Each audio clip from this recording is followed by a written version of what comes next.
এমন ভাবে পেশ করেছেন যা গোটা পৃথিবীর মানুষ যদি হেদায়েত পেতে চায়, ছোট্ট সূরাটি তার জন্য যথেষ্ট। পড়েন আমার সাথে, কুল হুয়াল্লাহু আহাদ। পড়েন সবাই, কুল হুয়াল্লাহু আহাদ আল্লাহুস সামাদ লাম ইয়ালিদ ওয়া লাম ইউলাদ ওয়া লাম ইয়াকুল লাহু কুফুয়ান আহাদ। আল্লাহ পাক বলেন, হে নবী আপনি বলুন, আল্লাহ এক এবং একক, তার কোনো অংশীদার নাই, তিনি বেনিয়াজ, তিনি কাউকে জন্ম দেন নাই, তাকেও কেউ জন্ম দেয়নি। আকাশ আর জমিনে আল্লাহর সমকক্ষ কেউ নাই, কেউ নাই। তিনি এক এবং একক। তার একত্ববাদের দাওয়াত দেওয়ার জন্য অসংখ্য পয়গম্বর আল্লাহ পাক এই দুনিয়া পাঠিয়েছেন, আর সমস্ত পয়গম্বর দাওয়াত দিয়েছেন কি, লা ইলাহা ইল্লাল্লাহু মুহাম্মাদুর রাসূলুল্লাহ। সবাই দাওয়াত দিয়েছেন লা ইলাহা ইল্লাল্লাহ, লা ইলাহা ইল্লাল্লাহ, লা ইলাহা লা ইলাহা ইল্লাল্লাহ। কোন ইলাহ নাই, কোন আইনদাতা নাই, কোন বিধানদাতা নাই, কোন শাসনকর্তা নাই, আল্লাহ ছাড়া কেউ নাই। বলেন সুবহানাল্লাহ। আল্লাহ এক এবং একক, তিনি সব সৃষ্টি করেছেন। আল্লাহ পাক বলছেন, আল্লাহুল্লাযী খালাকাস সামাওয়াতি ওয়াল আরদা ওয়া আনজালা মিনাস সামাই মাআন ফাআখরাজা বিহি মিনাস সামারাতি রিজকান লাকুম। আল্লাহ হচ্ছেন তিনি যিনি আকাশ সৃষ্টি করেছেন, জমিন সৃষ্টি করেছেন, আর আকাশ থেকে পানি বর্ষণ করে তোমাদের খাদ্য উৎপাদন করে দিয়েছেন। এ পানি হচ্ছে মানুষের জন্য জীবন। পানির এক নাম কি? জোরে বলেন, পানির এক নাম কি? জীবন। এই পানি এক নাম জীবন। কিন্তু কর্ণফুলীর পানি যদি চট্টগ্রামে 10 ফুট উঁচা হয়ে আসে, পানির নাম হবে কি? নাম হবে নরক। এই পানিকে কন্ট্রোল করেন আল্লাহ রাব্বুল আলামিন। আল্লাহ যদি ইচ্ছে করেন বেশি করে পানি দিয়া পুরা এলাকা ডুবাই দিতে পারেন, আবার ইচ্ছে করলে পানির ভিতরে মানুষ বাঁচাই দিতে পারেন, আগুনের মধ্যে মানুষ বাঁচাইতে পারেন। সমস্ত ক্ষমতা হচ্ছে, কর্তৃত্ব কেবলমাত্র আল্লাহ পাকের। কর্তৃত্ব কার? কর্তৃত্ব কার? আল্লাহ পাকের কর্তৃত্ব। হযরত নূহ আলাইহিস সালামের জামানায় 40 দিনের বন্যা। এই বন্যার পরে জাহাজ যখন নেমে গেল, তখন তিনি মনে মনে ভাবলেন, আমি তো জোড়ায় জোড়ায় করে সমস্ত প্রাণীগুলি আর মানুষগুলি, কিছু কিছু মানুষ যারা ঈমান এনেছিল তাদের জাহাজে উঠাইছে, কিন্তু একটি বুড়ি আমার উপর ঈমান এনেছিল, আর আমি তার ওয়াদা করেছিলাম সাথে করে নিয়ে যাব, আমি তো তার কথা ভুলে গিয়েছি। অনুশোচনা এলো। জাহাজ থেকে নেমে চতুর্দিকে লক্ষ্য করলেন, মানুষ নাই, জনপদ নাই, সব শেষ হয়ে গেছে। পাহাড় পর্বত কাত হয়ে পড়েছে, বিল্ডিং গুলি শেষ হয়ে গিয়েছে, কোন জনপদে কোনো প্রাণী নাই, প্রাণী বলতে কিছুই নাই। হঠাৎ দূরে দেখলেন একটা কুড়ে ঘরের মতো দেখা যায়। ভাবলেন, এত বড় বন্যার ভিতরে কুড়ে ঘর কেমনে থাকলো? আস্তে করে হেঁটে গেলেন কুড়ে ঘরের কাছে। ভেতরে মানুষ আছে বলে মনে হলো। বাইরের থেকে প্রশ্ন করলেন, ভিতরে কে? জবাব এলো, আমি এই ঘরের মালিক, আমি এক বুড়ি বিধবা এক মহিলা। কোন নেমে গেল? তখন তিনি মনে মনে ভাবলেন, আমি তো জোড়ায় জোড়ায় করে সমস্ত প্রাণীগুলি আর মানুষগুলি, কিছু কিছু মানুষ যারা ঈমান এনেছিল তাদের জাহাজে উঠাইছে, কিন্তু একটি বুড়ি আমার উপর ঈমান এনেছিল, আর আমি তার ওয়াদা করেছিলাম সাথে করে নিয়ে যাব, আমি তো তার কথা ভুলে গিয়েছি। অনুশোচনা এলো। জাহাজ থেকে নেমে চতুর্দিকে লক্ষ্য করলেন, মানুষ নাই, জনপদ নাই, সব শেষ হয়ে গেছে। পাহাড় পর্বত কাত হয়ে পড়েছে, বিল্ডিং গুলি শেষ হয়ে গিয়েছে, কোন জনপদে কোনো প্রাণী নাই, প্রাণী বলতে কিছুই নাই। হঠাৎ দূরে দেখলেন একটা কুড়ে ঘরের মতো দেখা যায়। ভাবলেন, এত বড় বন্যার ভিতরে কুড়ে ঘর কেমনে থাকলো? আস্তে করে হেঁটে গেলেন কুড়ে ঘরের কাছে। ভেতরে মানুষ আছে বলে মনে হলো। বাইরের থেকে প্রশ্ন করলেন, ভিতরে কে? জবাব এলো, আমি এই ঘরের মালিক, আমি এক বুড়ি বিধবা এক মহিলা। আপনি কে? তিনি বললেন, আমি হচ্ছি এই জামানার পয়গম্বর হযরত নূহ আলাইহিস সালাম। বুড়ি বলছেন, আমারও ধারণা তাই। আপনি আমাকে ওয়াদা করেছিলেন বন্যা হলে পরে, বন্যার আভার যখন আপনি পাবেন, আমাকে আপনি সাথে করে জাহাজে উঠায় নিয়ে দিবেন। আমার মনে হয় বন্যা কবে হবে সেই খবর দেওয়ার জন্য আপনি এসেছেন। হযরত নূহ আলাইহিস সালাম সিজদায় পড়ে কাঁদতে লাগলেন, বললেন, রব্বুল আলামিন, তোমার কুদরত বোঝার ক্ষমতা আমার নাই। 40 দিন পর্যন্ত পানির ভিতরে মানুষ কেমনে জীবিত রইল? আল্লাহ পাক শোনালেন, রোরে বিপদ যখন এলো, তুমি তোমার উম্মতকে ভুলে যেতে পেরেছো, ভুলে গিয়েছো, কিন্তু আমি রব্বুল আলামিন রহমানুর রহিম, আমি আমার বান্দিরে ভুলি নাই। পানির স্রষ্টা আল্লাহ, পানির ভিতরে তিনি বাঁচাতে পারেন, আবার তিনি আগুনের ভিতরে বাঁচাতে পারেন, সবকিছু করতে পারেন। সমস্ত ক্ষমতা আল্লাহ পাকের। সমস্ত ক্ষমতা কার? আরো জোরে বলেন, কার? আল্লাহ পাক বলেন, এভাবে করে আমি আকাশ সৃষ্টি করেছি, জমিন সৃষ্টি করেছি, বৃষ্টি দিয়েছি, আর চন্দ্র সূর্য তৈরি করেছি। তারপরে আমি তোমাদেরকে নিয়ামত দিয়ে ভরে দিয়েছি। ওয়া ইন তাউদ্দু নি'মাতাল্লাহি লা তুহসুহা। আমার নিয়ামত যদি গণনা করো, গুনে গুনে আমার নিয়ামত শেষ করতে পারবে না। সুবহানাল্লাহ।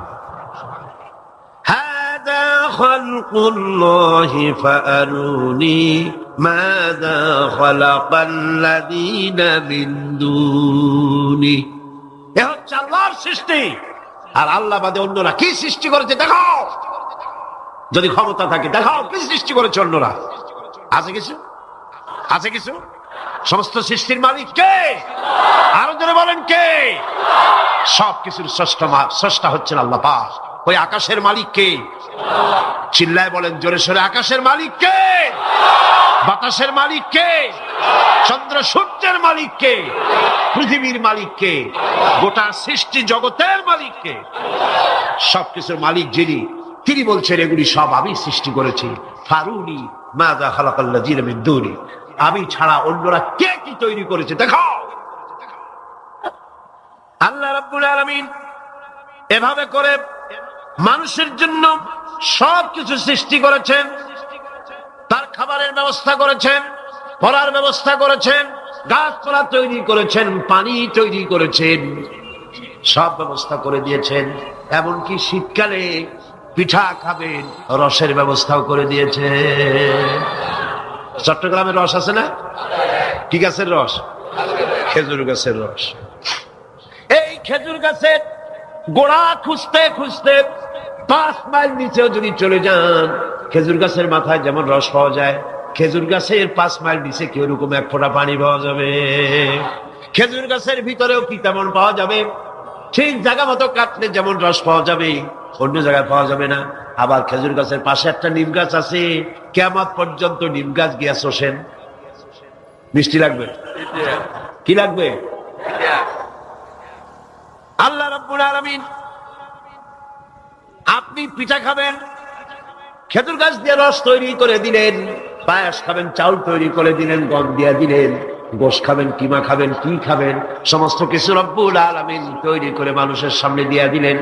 আর বললেন, খাও, পান করো, খাও, আর আমার শুকর আদায় করো।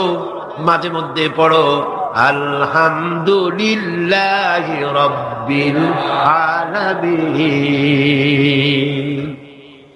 এই যে ঠান্ডায় গোটা পৃথিবী, এখনো ঠান্ডা শুরু হয় না। এই ঠান্ডা শুরু না হওয়ার কারণ আমরা।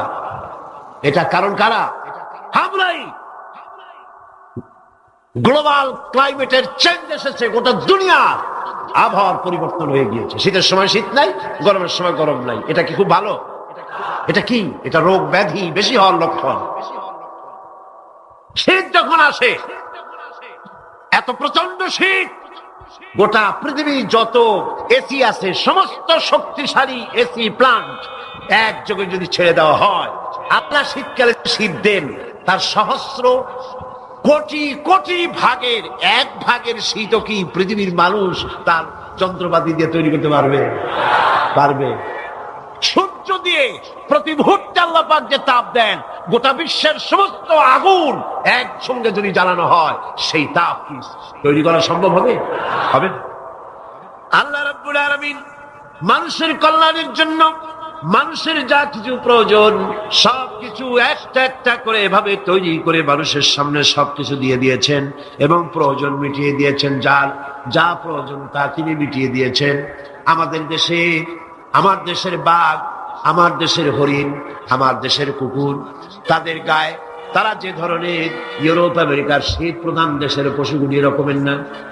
তার মানে হলো আমার দেশ শীত প্রধান নয়, ছোট্ট ছোট্ট পশম হলে চলে, কিন্তু শীত প্রধান দেশের কুকুরগুলি, বাঘ এবং সিংহ যেগুলি জঙ্গলে থাকে, তাদের গায়ে এমন লম্বা লম্বা পশম দিয়ে আল্লাহ চামড়া বানায় দিয়েছেন, যা দিয়ে তার সম্পূর্ণ শরীরটা ঢেকে যেতেছে।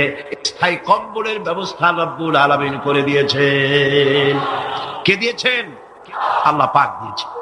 এবং সেই চামড়া দিয়ে, সে চামড়া যেন আপনি ব্যবহার করতে পারেন, সেজন্য আল্লাহ পাক আপনার জন্য সুন্দর করে সেই চামড়া দিয়ে কাপড় চোপড় তৈরি করার, জামা ব্যবহার করার সব ব্যবস্থা আল্লাহ করে দিয়েছে।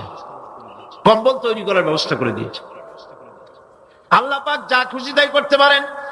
কোরআন বলতেছে ফাআলুন লিমা ইউরিদ, যা খুশি তাই তিনি করেন।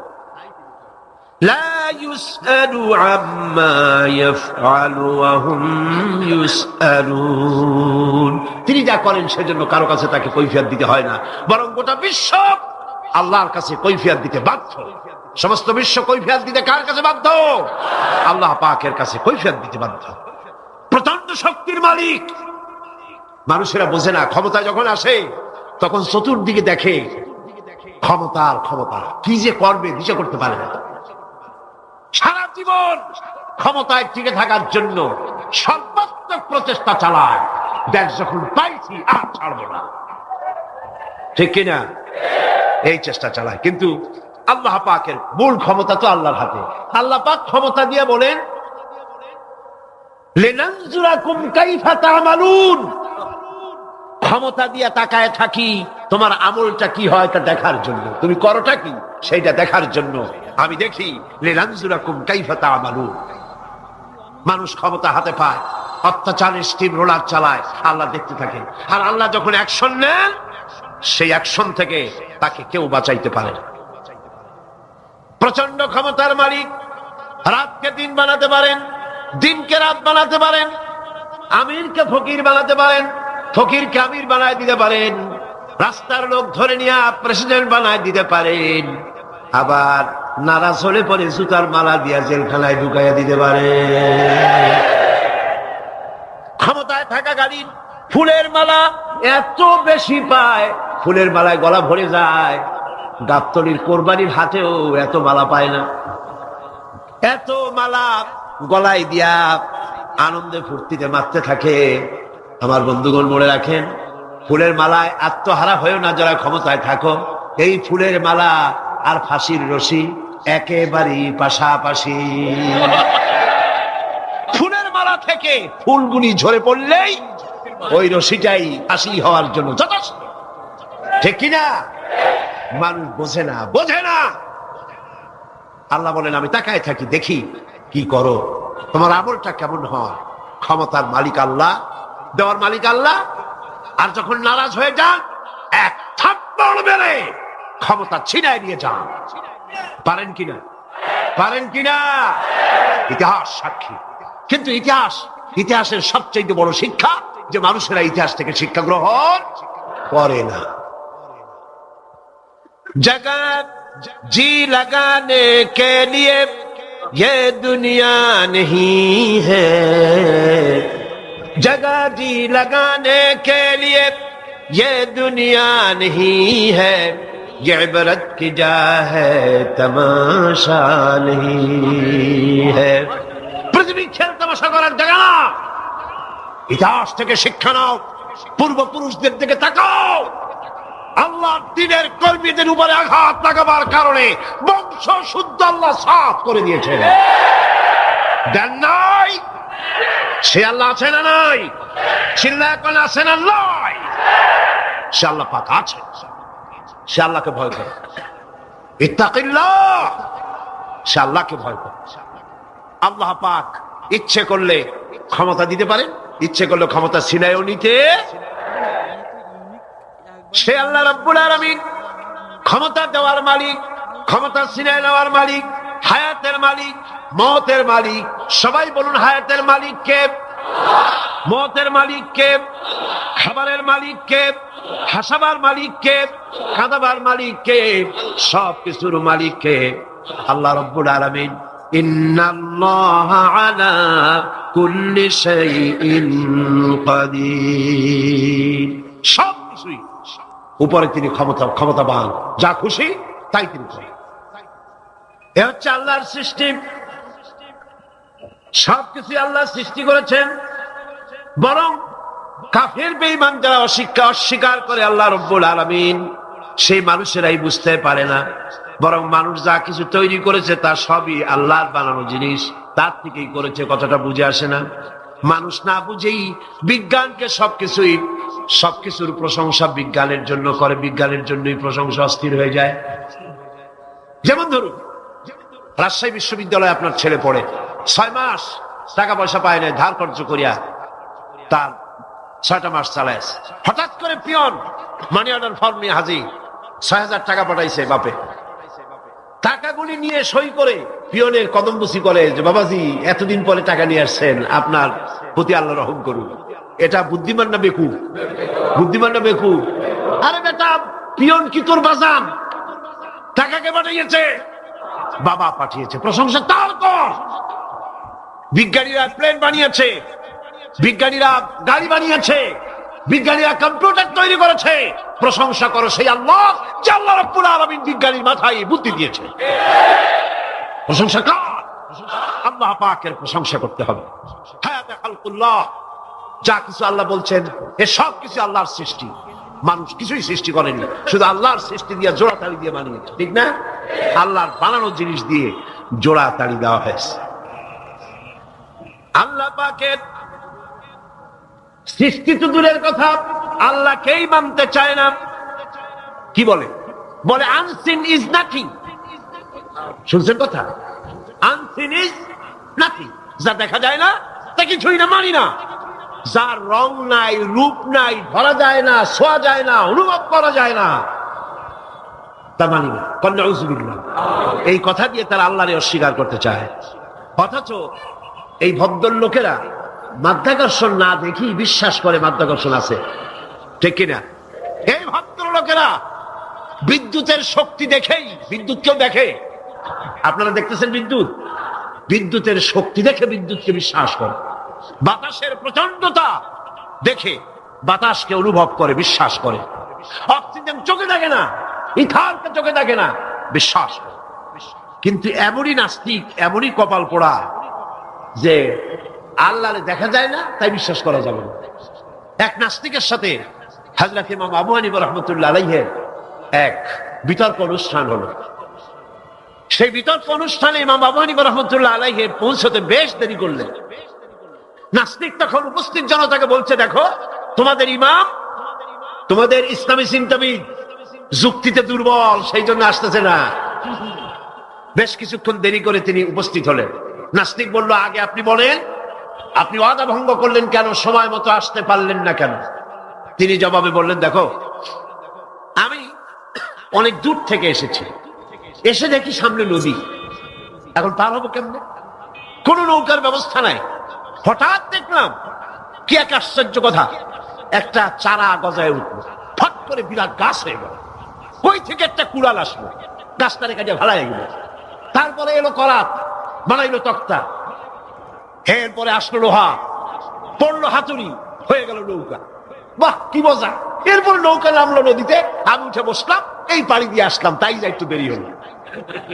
নাস্তিক কয় যে কি সর্বনাশ, এই লোকের সাথে আমি তর্ক করবার মাথা স্ক্রু শটটা দিলা।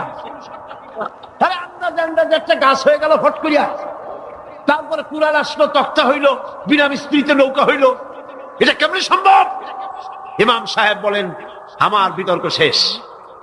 বিনা মিস্ত্রিতে যদি তোমার যুক্তি মতে বিনা মিস্ত্রিতে যদি একটা নৌকা না হতে পারে, এই বিশ্ব তৈরি হলো কি করে বিনা মিস্ত্রিতে?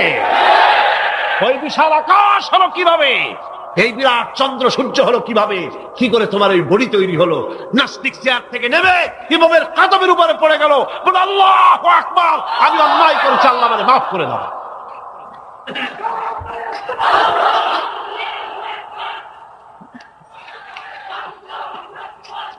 নাস্তিক ঘোষণা করে দিল, লা ইলাহা ইল্লাল্লাহু মুহাম্মাদুর রাসূলুল্লাহ। জোরে সরে বলেন, লা ইলাহা ইল্লাল্লাহু মুহাম্মাদুর রাসূলুল্লাহ। লা ইলাহা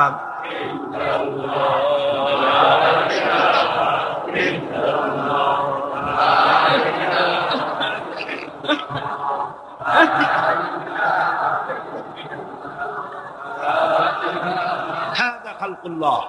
এ হলো আল্লাহর সৃষ্টি। কার সৃষ্টি? বলেন সবাই খুশি হয়ে, কার সৃষ্টি? ফারুনি মাযা খালাকাল্লাযিনা মিন দুনি। এই তো তাই, একজনের নাম দিয়েছে অমুক মাহমুদাবাদী। তাই আমি বললাম, বলছে এ মাহমুদাবাদী কেন দিল? আমি বললাম আমার বোন নাম হইলো মাহমুদা, এই জন্য ওনার বাদী হইতেছে। কথা ঠিক আছে না নাই? বক্তা হইলেই নামের শেষে আজাদি, ভাসানি, তুফানি, সুনামি, আমফানি আছে না নাই? জিহাদি, অধিকাংশ জিহাদি কোনোদিন রাস্তায় মিছিল করতে দেখি নাই।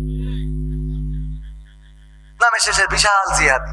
ও কোনে জিহাদ করেছে, কোনে গুলি খেয়েছে, আমি তো তাও এখানে একটা কাটার দাগ দেখাতে পারবো যে মোটরসাইকেলটা সেদিন পড়ে যেতে কেটে গেছে। ওকে কাটার দাগও এটা দেখাতে পারবো না। কথা কয় না আছে, দেখেছেন জিহাদ? ও জিহাদ করে টাকা দেওয়ার পরে এসেই জিহাদ করি তার বাড়ি। টাকা না দিলে কমিটির সাথে জিহাদ করে, যে টাকা দিলি না কেন, তোকে জন্য অভিশাপ। এই হইলো জিহাদি। মানে না, মানে কিসের জিহাদি? জিহাদি তারা যারা 5ই আগস্টে রাস্তায় দাঁড়িয়ে রক্ত দিয়েছে, জীবন দিয়েছে, ফ্যাসিবাদ মুক্ত বাংলাদেশ করেছে, মুখে দাড়ি নাই, মাথায় টুপি নাই, টাকনুর উপরে কাপড় নাই, এই মানুষটাই জিহাদি। রাজপথে দাঁড়িয়ে জিহাদ করে রক্ত দিয়ে প্রমাণ করেছে।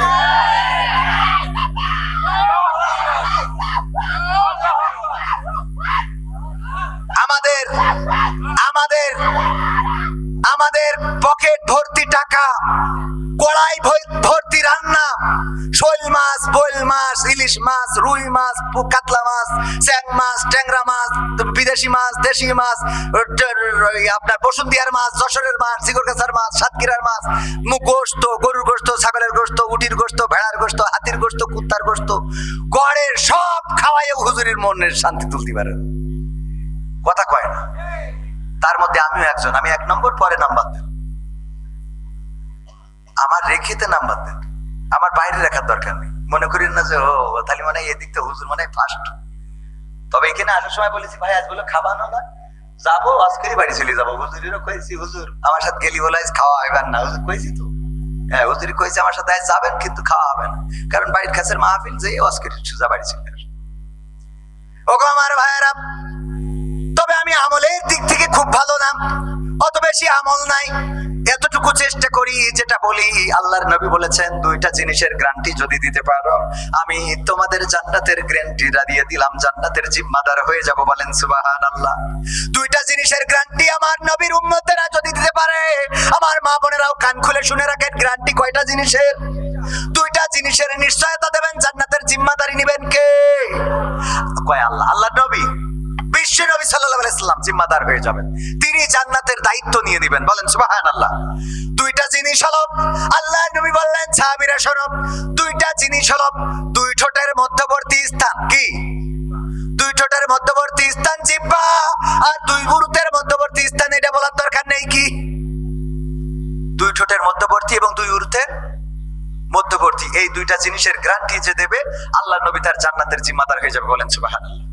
আমাদের এই 2টা জিনিসের অবস্থা খারাপ না ভালো? কথা কয় না, খারাপ না ভালো? আমাদের জবান দিয়ে কত মানুষকে কত ভাবে কষ্ট দিই। আল্লাহর নবী একদিন এক সাহাবীকে বললেন যে তুই সাহাবীকে দেখো সে জান্নাতি। দ্বিতীয় আর একদিন বললেন ওই লোকটি জান্নাতি। তৃতীয় আর একদিন বললেন ওই লোকটি জান্নাতি। আল্লাহর নবীর একজন সাহাবী চিন্তা করলেন, আরে এই লোকটিকে বিশ্ব নবী 3 দিন বলেছেন জান্নাতি, তাইলে এই লোকটি জান্নাতি।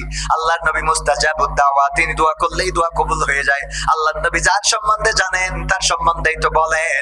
আল্লাহর নবী বললেন এই লোকটি জান্নাতি। 1 দিন 2 দিন 3 দিন বললেন কি এমন আমল করে দেখতে যাব। তার বাড়িতে চলে গেল দেখার জন্য। তার বাড়িতে যেয়ে বলল আমি সফরে এসেছি, আপনার বাসায় মেহমান হতে চাই। 1 দিন 2 দিন 3 দিন চলে গেল, কিন্তু বাড়তি কোনো আমল দেখতে পাইলেন না। ওই লোকটি বললেন 3 দিনের পরে যে চলে যায় দোয়া করবেন। ওই লোকটি বলল কেন এসেছিলেন জানি না, 3 দিন আপ্যায়ন করেছি, জানি না কোনো কষ্ট দিয়েছি কিনা, ক্ষমা করে দিবেন। লোকটি যখন চলে যায় তখন ওই লোকটি যাওয়ার আগে বললেন, ওগো আল্লাহর বান্দা, আল্লাহর নবী আপনাকে 3 দিন দেখিয়ে বললেন এই লোকটি জান্নাতি। আমি চিন্তা করলাম কি এমন ভালো কাজ করেন, কি এমন আমল করেন যে আমলের কারণে এই লোকটি জান্নাতি।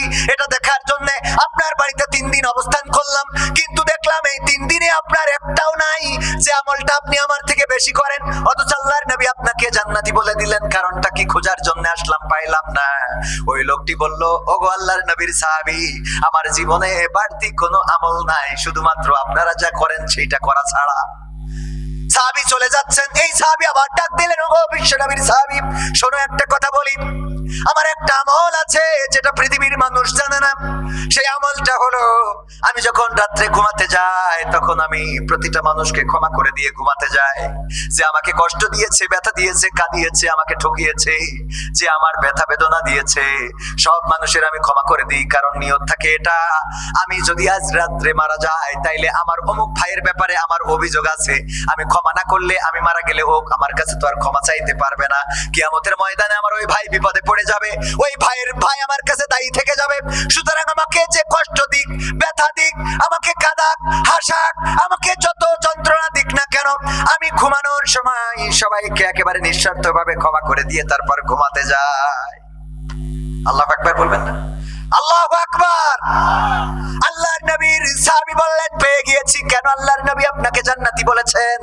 যেই মানুষ রাত্রে ঘুমানোর সময় এমন একটা বন্দোবস্ত করে ঘুমায়, সেই লোকটি তো অবশ্যই জান্নাতের মালিক হতে পারে। চিন্তা করতে পারেন, জবান থেকে শুধু হেফাজত না, মন থেকেও হেফাজত করে দিয়েছেন।